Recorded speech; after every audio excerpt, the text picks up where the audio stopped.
Eh bien, bonjour, bonsoir, j'espère que vous allez bien, c'est Flo. Et aujourd'hui, on se retrouve pour parler des spoilers du chapitre 367 de My Hero Academia.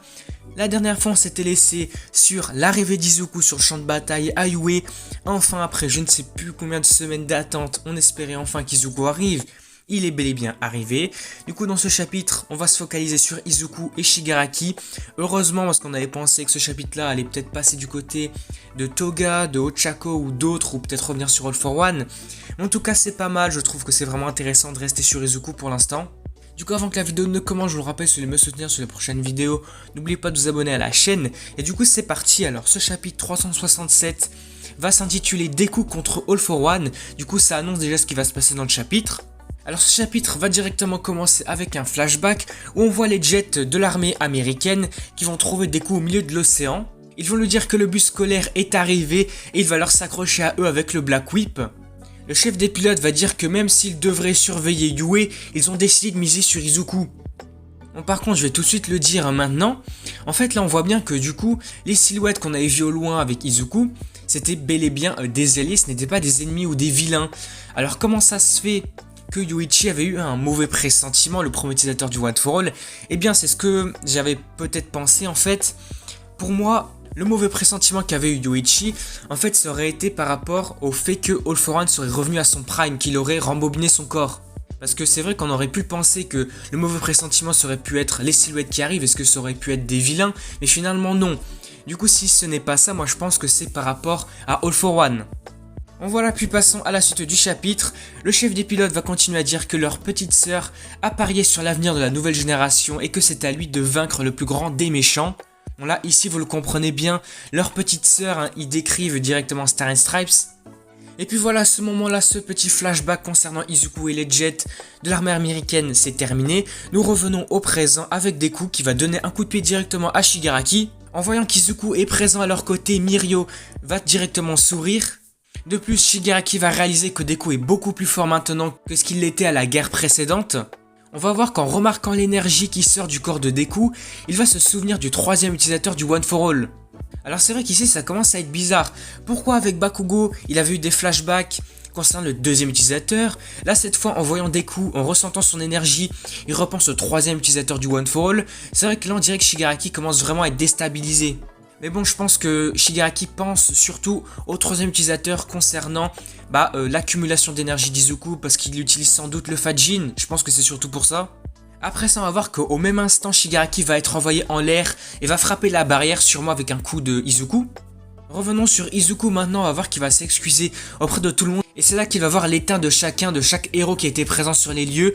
Il va voir qu'ils sont tous tombés et surtout il va voir Bakugo qui est soi-disant mort avec la carte de All Might à côté de lui. Parce que c'est vrai que pour l'instant Izuku, il pense que Bakugo il est mort. Il voit un gros trou comme ça rempli de sang sur la poitrine de Bakugo, il se dit qu'il est mort. Shigaraki va dire qu'il est arrivé beaucoup trop tard maintenant et il va lui demander s'il ne va pas lui trouver des excuses du genre « Ah, il n'y a pas moyen que je sois arrivé plus vite ». Du côté d'Izuku, on va le voir qu'il va regarder à nouveau Bakugo et la rage va prendre le dessus sur lui. Ses yeux vont devenir monstrueux et Black Whip va ressortir de son corps, toute l'énergie du Black Whip va sortir. Ici on comprend directement que la même chose qui s'était produite lors de la guerre précédente va se reproduire maintenant. C'est-à-dire que Izuku va passer en mode rage, on va dire, avec le Black Whip monstrueux. Bon, pour bien vous illustrer la chose, je vais vous mettre l'image maintenant, ou peut-être que je l'aurais mise quelques secondes avant.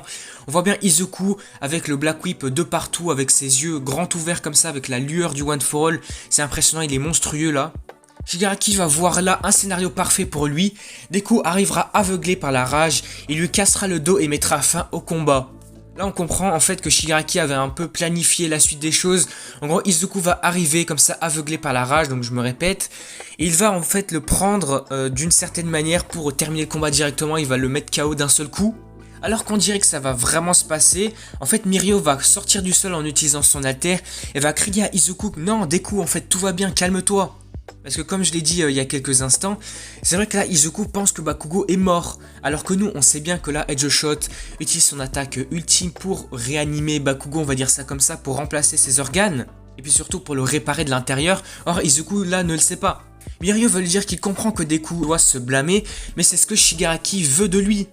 Il va alors lui assurer que Tamaki et les autres sont toujours en vie et que Edge Shot va remplacer les organes de Bakugo. Il réussira et ils ne souffriront d'aucune perte, donc il ne peut pas encore abandonner, se laisser submerger par la rage comme ça. Shigaraki va dire que ce ne sont que des platitudes et qu'ils ignorent la réalité. C'est alors que Mirio va dire qu'ils sont des héros, ce qu'ils font c'est transformer des platitudes en réalité. Puis c'est à ce moment-là que Deku va se souvenir de All Might, du pilote de Star and Stripes et les mots de Banjo Daigoro, donc le 5e utilisateur du One for All si je me trompe pas, lui disant de contrôler son cœur et de contrôler ses émotions. Deku va alors de nouveau s'excuser auprès de Le Million qui lui répond que les excuses vont venir après la victoire. C'est alors que Deku va se tourner vers Shigaraki et va demander alors All for One, est-ce que Shigaraki est toujours là? Parce que c'est vrai qu'à présent, on peut quand même se poser la question, est-ce que c'est vraiment Shigaraki qui est encore présent? Ou est-ce que c'est finalement All for One qui le contrôle de A à Z finalement, complètement? Et puis on va voir si ça va être à ce moment-là, à cette page du chapitre, qu'on va voir quelque chose de très magnifique. En fait, je trouve ça très intéressant. En même temps que Izuku va parler à All for One Shigaraki, on ne sait pas vraiment actuellement. On va voir tous les utilisateurs du One for All derrière lui, face à face, on va dire, avec All for One, ce qui est vraiment impressionnant. La page est magnifique. Je vais vous la mettre de toute façon à côté. On va également voir que Izuku est furieux, il pleure à moitié, il va également se servir du Black Whip comme d'une écharpe. Un peu à la manière de Aizawa avec ses rubans, c'est vraiment incroyable en fait. Et puis c'est ainsi que le chapitre va se terminer sur Izuku face à All for One Shigaraki, et d'où là en fait le titre du chapitre 367, Deku versus All for One.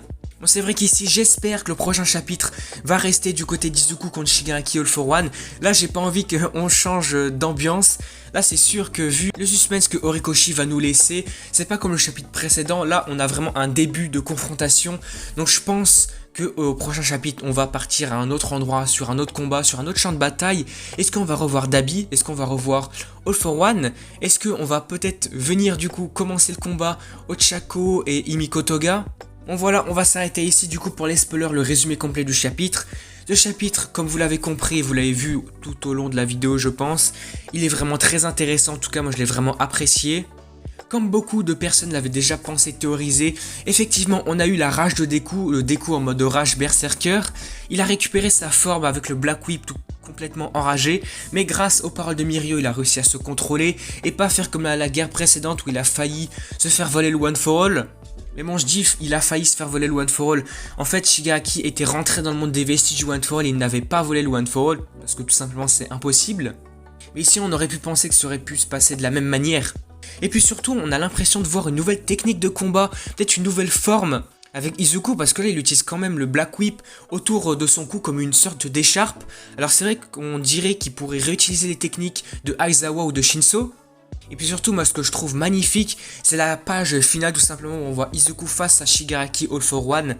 On a Izuku utilisant le One for All avec tous les utilisateurs derrière lui, donc on voit le deuxième, le troisième, le quatrième, cinquième, sixième, septième. Donc on voit pas Yuichi, le premier utilisateur. C'est vrai que ça peut paraître étrange. Alors moi je pense peut-être que il utiliserait peut-être tous les haltères du One for All, et du coup Yuichi et All Might seraient exclus là-dessus. C'est vrai qu'ici je sais pas trop, mais en tout cas la page est magnifique. Donc voilà, n'hésitez pas à me dire également ce que vous en avez pensé du chapitre. Est-ce que vous l'avez trouvé impressionnant ou pas? Qu'est-ce que vous pensez? Qu'est-ce qui va se passer concernant la suite? Est-ce qu'on va passer sur un autre combat? Qu'est-ce qui pourrait se passer avec Izuku? Quel serait peut-être l'alter du deuxième utilisateur? Parce qu'on n'a toujours pas d'informations. Bon, et puis voilà, avant de terminer cette vidéo, j'aimerais quand même vous montrer quelque chose, une information qu'on a à la fin du chapitre. En fait, c'est marqué, comme d'habitude, en fait, à la fin de tous les chapitres de manga et surtout la de My Hero Academia et d'autres. En fait, c'est marqué fin du chapitre numéro 367. Et puis on a comme une main qui nous indique un petit message. Alors c'est marqué tout en japonais, du coup j'ai pas de traduction. Mais ce qu'on peut voir, c'est que c'est marqué 2 avec des points d'exclamation. Alors est-ce que c'est une bonne information? Est-ce que c'est positif ou négatif? Est-ce qu'on aurait pendant 2 semaines un chapitre de My Hero Academia? Ou justement à l'inverse, est-ce qu'on aurait pendant 2 semaines une pause, pas de chapitre? Alors j'espère franchement que ce n'est pas ça du tout. J'espère qu'on aura 2 chapitres là sur les 2 semaines qui arrivent. J'espère qu'il n'y a pas de pause, parce que ici Horikoshi nous laisse avec un suspense comme ça. Je vais pas m'en remettre, s'il vous plaît, faites en sorte que Izuku soit de retour, qu'on ait des chapitres en tout cas.